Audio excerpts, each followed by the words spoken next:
Senhor Jesus Cristo, Deus Todo-Poderoso, Pai Celestial, aqui estamos, ó Pai, mais uma vez perante o Senhor, para glorificar o Teu santo nome e bendizer o Teu nome, ó Pai.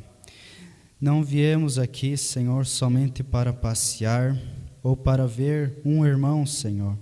Isso talvez, Senhor, é bom, ver um irmão, ter companheirismo, mas o mais importante, Senhor, nesta vida é ouvir a Tua palavra, Senhor. É colocar o Senhor em primeiro lugar nas nossas vidas. Por isso, ó Pai, viemos aqui perante o Senhor. Que o Senhor tire o homem da frente, ó Pai, e que o Senhor entre em cena, Senhor, neste momento. Fale conosco, ó Pai, e que possamos olhar para o Senhor mais nesta tarde. Rogamos a Ti no nome do Senhor Jesus Cristo. Amém. Que Deus vos abençoe mais uma vez nesta tarde. Amém. Fiquei tão feliz por aquilo que eu irei falar, sendo vindicado. Fiquei muito feliz, creio que isso procede de Deus. Deus vos abençoe, os irmãos que estão pela internet e os que estão presentes aqui. Que Deus vos abençoe. Vamos ler a Escritura. Jó 19, 25.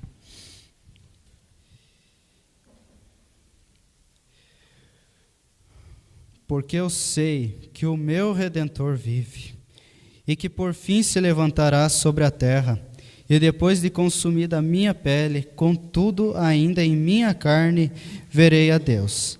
Amém. Podeis vos assentar, irmãos. Me veio durante essa semana usar 3 mensagens. Primeiramente, a mensagem Jó, que é a principal, véu adentro, e a mensagem Eu Sei. Então, vou começar pela mensagem Jó.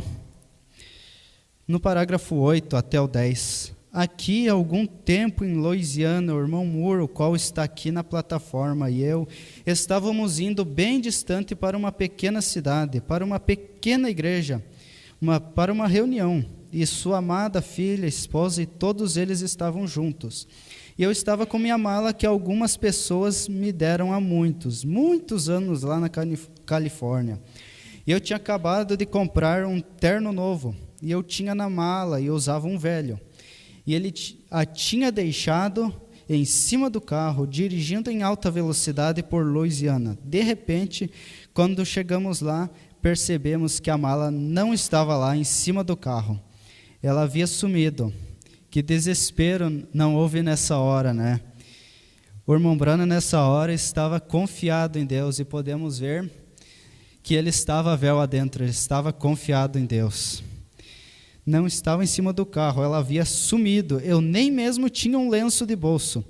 Então ele ficou muito decepcionado. Eu disse: o Senhor cuidará disso. Todo o meu guarda-roupa completo estava lá, exceto o meu macacão em casa. Então ele disse: irmão Brana, vou sair comprar um terno novo para você. Às vezes queremos fazer coisas por nós mesmos, numa boa intenção, mas será que não estamos atrapalhando o plano de Deus? É de se pensar, não é? Eu disse: não, está tudo bem. Ele disse: você não tem outra alternativa, irmão Brana. Disse: aquilo se perdeu lá atrás na estrada. E disse: é que tem muita gente de cor morando por aqui. Disse: agora primeiro, disse: se algum homem viesse pela estrada e encontrasse a mala.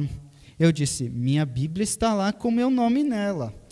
Ele disse: bem, se ele encontrasse aquela mala, irmão Brana, disse, o que ele faria seria vender aqueles ternos. E assim por diante. Eu disse: bem, talvez ele precisa mais do que eu, porque o Senhor me deu. Então talvez ele precise mais, o Senhor está dando a ele.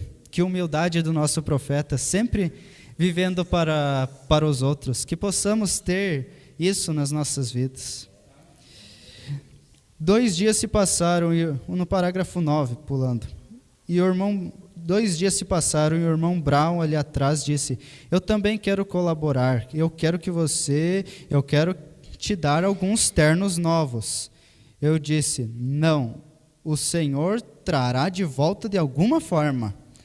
Então nós, 2 ou 3 dias depois, ele disse, veja bem, encontramos um policial lá e o policial disse, claro, eu vou subir a estrada procurando por ela.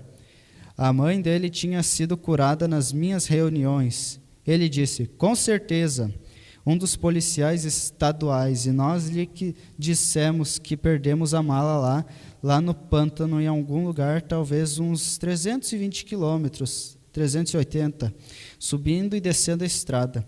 Então, no dia seguinte, fomos até lá, e o irmão Jack insistiu que eu ia comprar um terno de qualquer maneira. Eu disse, rapaz, a 1000 milhas de casa, sem roupas em casa e uma aqui. Disse, nossa, o que você vai fazer sem nem mesmo um lenço ou uma camisa limpa? Disse, bem, o Senhor cuidará disso. Então fomos à casa até do irmão Brau e o irmão Brau, ele ia sair, me mandaria buscar um terno. Bem na hora que o irmão Brau saiu, o telefone tocou. Era um irmão idoso de cor ligando e perguntando, o irmão Brano está? Disse, acabei de encontrar a mala dele e estou a caminho. Que bênção, né, irmão? Irmão, aí está uma prova de nós confiarmos mais no Senhor. E eu deixei uma referência na mensagem Véu Adentro, no parágrafo 73 e 74. Eu disse, louvado seja Deus, temos uma âncora, algumas ondas passam por debaixo e outras por cima, mas enquanto a âncora sustiver, não é o barco que se sustém, não é você que se sustém, você não está aqui por si mesmo, é a âncora a que o mantém seguro, não é o que eu seja, por mim mesmo, não sou nada, nós não somos nada por nós mesmos, mas por Jesus Cristo somos filhos e co-herdeiros de seu reino, amém? Não é o que eu seja, ou o que serei, ou o que tenho sido, é o que Ele é agora, e o que Ele fez por nós, por mim e por você. Não é o que eu possa fazer, é o que Ele tem feito. Nós não fazemos nada, nós não morremos em uma cruz. Foi Jesus, somente Jesus que morreu numa cruz. Nenhum homem pode nos salvar a não ser o Senhor Jesus Cristo. Não tenha sua confiança baseada em nenhum homem. O irmão Brana disse na mensagem Influência, que quando um homem está colocando sua confiança em um homem, Deus fará com que aquele homem erre, para que ele tire os olhos do homem e coloque os seus olhos em Deus. É muito perigoso, irmão, nós termos a nossa confiança, não termos nossa confiança em Deus e colocar no homem. Claro, devemos crer. Acho que o irmão Brana disse que nós devemos crer no homem também. Devemos crer no irmão Brana, no pastor, sim, mas não colocar a nossa confiança no homem que devia de pertencer a somente um, Senhor Jesus Cristo. Não é o que eu possa fazer, é o que Ele tem feito. Minha fé não descansa no que serão minhas próximas campanhas. Minha fé não descansa em nenhuma habilidade que eu possua, ou na igreja que me una, ou nas pessoas com quem eu me associe. Minha fé está ancorada e descansa inteiramente sobre a obra consumada do Senhor Jesus Cristo, já recebida. Amém, irmãos?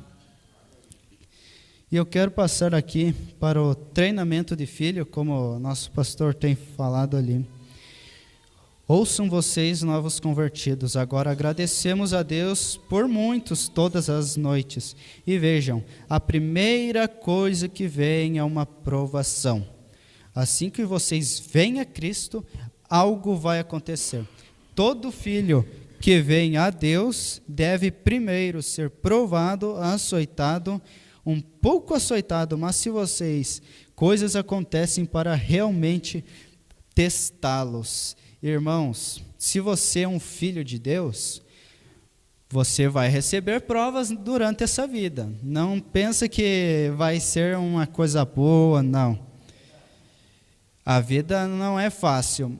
E a única coisa que Deus poderia nos dar são as provas. E se Ele coloca provas em você, significa que Ele tem confiança em você. E estava vendo ali, Deus teve tanta confiança em Jó. O Satanás foi até o céu para dizer: eu vou fazer Jó blasfemar diante da tua face. Mas Deus não aceitou isso. Ele tinha confiança em Jó.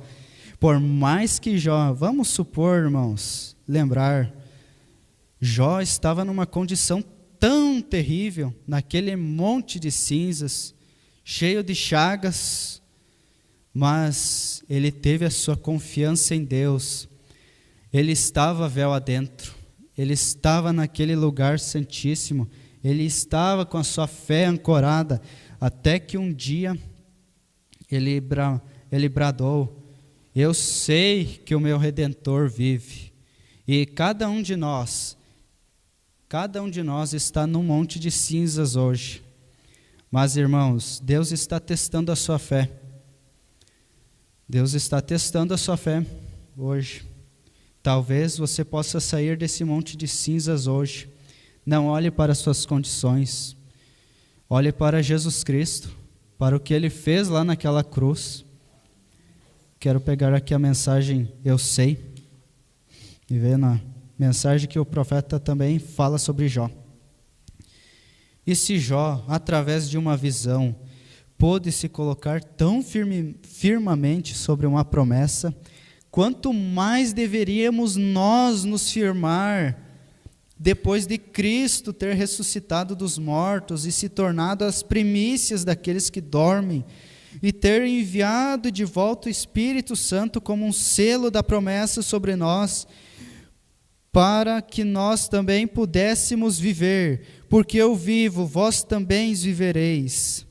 Vendo a sua grande presença no nosso meio, operando, fazendo os mesmos sinais e maravilhas que Ele fez na terra, nos dando a esperança. E nós alcançamos a ressurreição e então permanecemos em nosso monte de cinzas? Vamos sair desse monte de cinzas hoje com uma nova visão, com um novo poder, com uma nova determinação de que vimos a Deus em seu poder. Nós vemos a ressurreição das coisas se aproximando.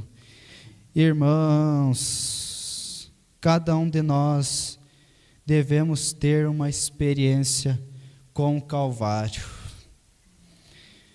Irmãos, devemos fazer morrer a nós mesmos para que Ele viva em nós. E não somos nós, irmãos, é tudo Ele.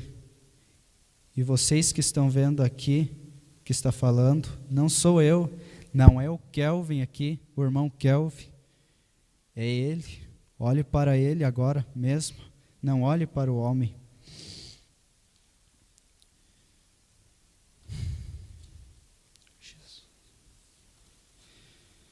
E eu quero falar um pouco agora com os jovens agora, sobre o sacrifício. Vejam Jó lá atrás, eu gosto de pensar nele, ele viveu antes mesmo que tudo isso fosse ordenado. Parágrafo 39 agora pulando. Oh, se tivéssemos mais pais e mães esta noite tão interessados em seus filhos, que oferecessem o sangue derramado do Cordeiro por seus filhos todas as noites diante do trono da graça. Não teríamos tanta agitação como temos entre os jovens. Então ele disse: talvez eles tenham pecado. Eu não sei se pecaram, mas na dúvida, irmãos, mais adiante o profeta vai falar assim, que os filhos de Jó hoje estão salvos, porque eles tiveram um pai verdadeiro, eles tiveram um pai fiel, que ofereceram um sacrifício por eles. Hoje eles estão na glória junto com Jó. Que coisa maravilhosa, né? E nós, jovens, para nós, se Deus permitir, nós termos uma família, que devemos oferecer um sacrifício por nossos filhos, se assim houver um tempo, devemos estar tão interessados neles, porque Deus pode cobrar um dia de nós. E jovens, não é só no futuro vindouro, mas você sabia que você pode oferecer um sacrifício por um irmão, por um pai, por uma mãe? Você sabia disso? Todos nós jovens também podemos oferecer um sacrifício também por nossos irmãos.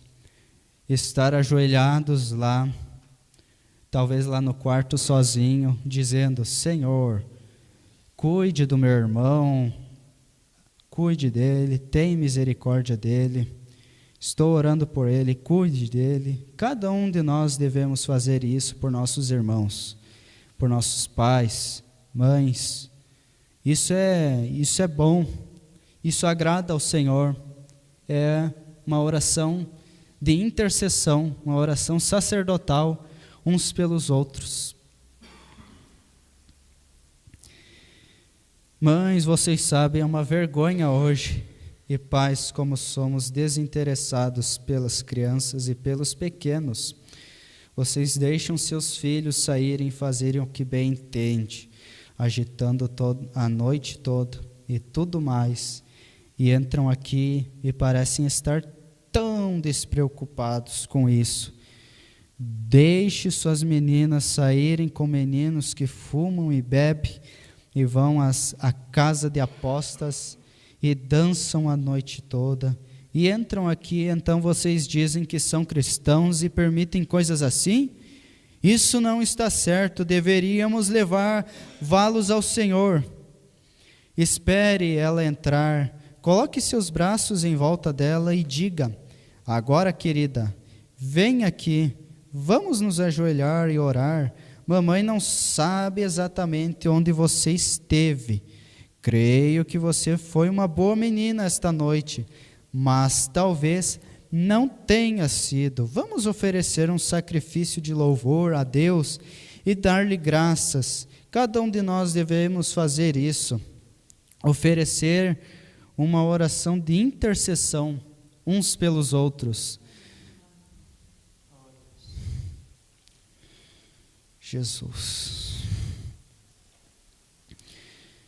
Eu lhes digo, vocês teriam filhos diferentes hoje. Se fizessem isso, nós tínhamos mais pais como Jó. Vem?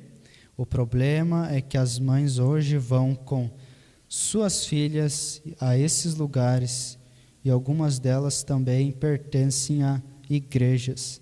Isso é um pouco amargo, mas vocês sabem que isso é o que lhes faz bem.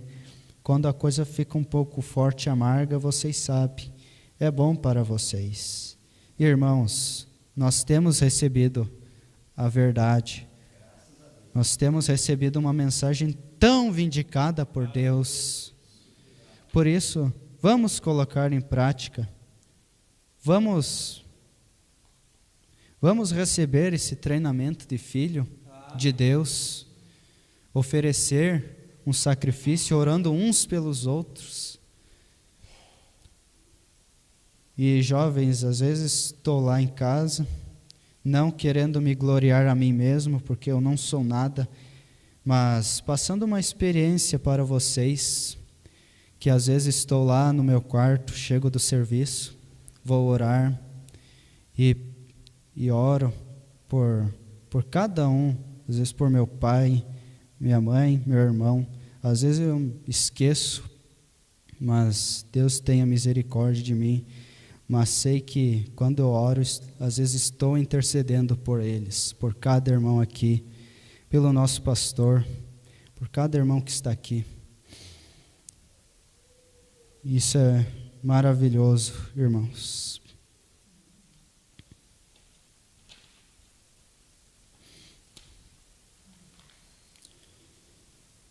Jesus. E um parágrafo que eu gostei muito dessa mensagem aqui. Estava lendo domingo, me sentiu de ler isso aqui. Enquanto ele sobe a colina, vamos irmãos, lembrar daquele dia lá no Calvário, quando o Senhor estava lá carregando aquela cruz. Deixa eu me achar aqui. Ouçam com atenção. 4.000 anos depois, lá na cidade de Jerusalém, vamos mudar de cenário e observar. Descendo as ruas de Jerusalém. Tum, tum, tum. A cruz batendo no chão, certamente, né? Lá fora, pelos portões de Damasco, em direção ao Gólgota, um pequeno sujeito com uma coroa de pequenos espinhos na cabeça e uma cruz sobre o ombro. Olhem por todas as costas dele, a pequenas manchas vermelhas. O que são? Olhem para trás, lá atrás, quando Adão estava partindo com sua amada, saindo sob condenação, como uma sombra de redenção em algum lugar, porque havia sangue sobre eles. Eles ainda tinham um raio de esperança que um dia ia se levantar um Redentor. Esse é o Senhor, uma sombra de redenção em algum lugar, porque havia sangue sobre eles. Em algum lugar havia uma sombra, ele sabia disso. E eu ouço algo como, o irmão Brana bate palmas, o que é a velha pele de carneiro ensanguentada, batendo para cima e para baixo em suas pernas, falando de algum tempo. Há uma terra além do rio que eles chamam de doce eterna, e somente alcançaremos pela fé, sabendo que um dia eles voltariam ao Éden novamente. E agora, enquanto eu vejo indo para lá agora, o segundo Adão subindo a colina e as pequenas manchas em suas costas, elas ficam maiores, maiores, maiores à medida que ele caminha. O que é? Depois de um tempo, todas elas se unem em um só lugar e eu ouço algo batendo novamente. Irmão Brana bate palmas. O que é? Lá vai o segundo Adão, nada mais que o próprio Jeová, que desceu e se fez carne. Para quê? Até mesmo para ir ao inferno com sua amada. Olha, irmãos, o Senhor Jesus Cristo desceu de sua glória para se fazer um humano, se fazer um homem, enquanto ele podia estar lá sentado no seu trono, mas ele quis, irmãos, descer aqui na terra para entender as nossas dores, para salvar a raça humana que estava perdida. E mais ainda, irmãos, ele desceu mais a fundo no inferno. Que coisa, né, irmãos? Deus tomou as chaves de Satanás, as chaves da morte de Satanás, e assim ressuscitou com glória, até mesmo para ir ao inferno com sua amada, para redimi-la de volta àquele que Cristo, para redimir sua noiva, aleluia.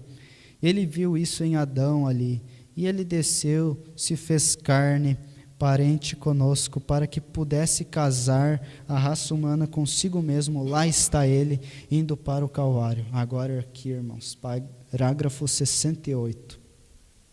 Vamos finalizar com isso. Enquanto ele sobe a colina e seu pobre pequeno ombro esfregando, a velha abelha da morte subindo ao redor dele, não vai demorar muito até que eu o pegue. Essa abelha, irmãos, ferroou o Senhor Jesus Cristo, mas perdeu seu ferrão. Essa morte não tem mais poder sobre nós, ela só fica zumbindo, tentando colocar incredulidade em nós, mas nós simplesmente podemos combater essa velha abelha, como assim está escrito, dizendo: eu sei que o meu Redentor vive. E temos prova disso. O profeta falou que na mensagem eu sei. Jó, ele teve uma visão, e nós temos uma confirmação do que aconteceu há 2000 anos atrás, lá no Gólgota, no Calvário. Lá se findou o nosso pecado, nossa dívida, zumbindo ao redor, e depois de um tempo teve que ferroá-lo. Mas, amigo, você sabe, se uma abelha ferroar alguém profundamente, ela não pode ferroar mais. Tenha essa confirmação de Deus, irmãos, não de mim, mas do Senhor. Mas, amigo, você sabe, se uma abelha ferroar alguém profundamente, ela não pode ferroar mais, ela puxa seu ferrão para fora. Então ela não tem mais ferrão. E eu vos digo, é por isso que Deus se fez carne aqui na terra, para segurar o ferrão da morte. E agora a morte não tem mais ferrão. A abelha pode enxamear e zumbir, mas não pode ferroar mais. Essa morte não pode mais pegar um filho. Quando um filho de Deus parte, ele não morre, ele apenas está dormindo, como diz a Bíblia. Ele só descansa, cumprindo seu propósito aqui na terra. Mas Cristo, o parente redentor, abriu um caminho de escape para cada crente nesta terra hoje. A abelha pode zumbir, a abelha pode tentar amedrontá-lo, mas eu posso apontar para o Calvário, onde o próprio Deus se fez carne quando segurou o ferrão da morte. Aleluia! Você não está vibrando nessa hora, irmãos? Aleluia! Estou vibrando disso, onde o próprio Deus se fez carne quando segurou o ferrão da morte, tomou o meu lugar como pecador e pagou o preço. E ele estendeu o tapete de boas-vindas para que eu voltasse para casa. Quem quiser, venha e beba de graça da fonte das águas da vida. O que vier, de maneira nenhuma lançarei fora. Oh, meu Deus, não é admirar que Paulo pudesse dizer, quando ouvi os machados lá fora sendo afiados, quando eu estava em sua cela alguns dias atrás, onde cortaram sua cabeça. O irmão Brana visitou o local onde Paulo foi preso, né? E estavam trazendo o machado, a velha abelha zumbindo ao redor dele. E ela disse, agora eu te peguei. Satanás certamente afirmou isso. Eu peguei Jesus agora, quando ele morreu na cruz. Mas mal sabia ele que logo Jesus estaria batendo nas portas do inferno e dizendo, dê-me as chaves da morte. Graças a Deus. Irmão Kelvin, Deus te abençoe. Deus te abençoe. Vamos ficar de pé, vamos agradecer a Deus. Deus te abençoe. O nosso horário foi, mas nós fomos muito abençoados. Vamos dizer que Deus continue abençoando o irmão Kelvin, sua família. O nosso Deus abençoe aos irmãos que participaram, o irmão Arfrindo lá de Crevelândia, a irmã Viviane de Curitiba, a irmã Nilceia de Fátima. Fique aqui, irmão Kelvin, nós ainda vamos orar. A irmã Nilceia de Fátima, a irmã Sara Salamaia de Curitiba, a irmã Inês Vieiro lá em Lauro Miller, irmã Mariana de Santa Terezinha do Itaipu, o irmão João e a irmã Melinha lá em Passo Fundo, e o irmão Dias de Souza, me perdoe aqui, não consigo ver o primeiro nome, Ribas do Rio Pardo, e também a irmã Inês Vieiro lá em Lauro Miller, já comunicou aqui. Nós vamos orar, agradecer, você vai levantar sua mão nessa hora, o irmão Kelvin agradece junto comigo aqui, e nós vamos para o nosso tempo ali, logo depois estaremos com a nossa Santa Ceia. Levante sua mão, agradeça a Deus, peça ao Senhor, muito obrigado, Senhor, por aquilo que nós ouvimos, ó Deus, por tudo que foi dito neste companheirismo. Continua sustentando, Pai, o irmão Kelvin, sua família. Ajuda eles, ó Deus, esses irmãos que conosco participaram. Pedimos a tua bênção, estamos nos despedindo no precioso nome de Jesus. Amém, Senhor, e amém. Dê um Deus abençoe, irmão, no seu irmão. E até daqui a pouco. Deus te abençoe, irmão. Graças a Deus.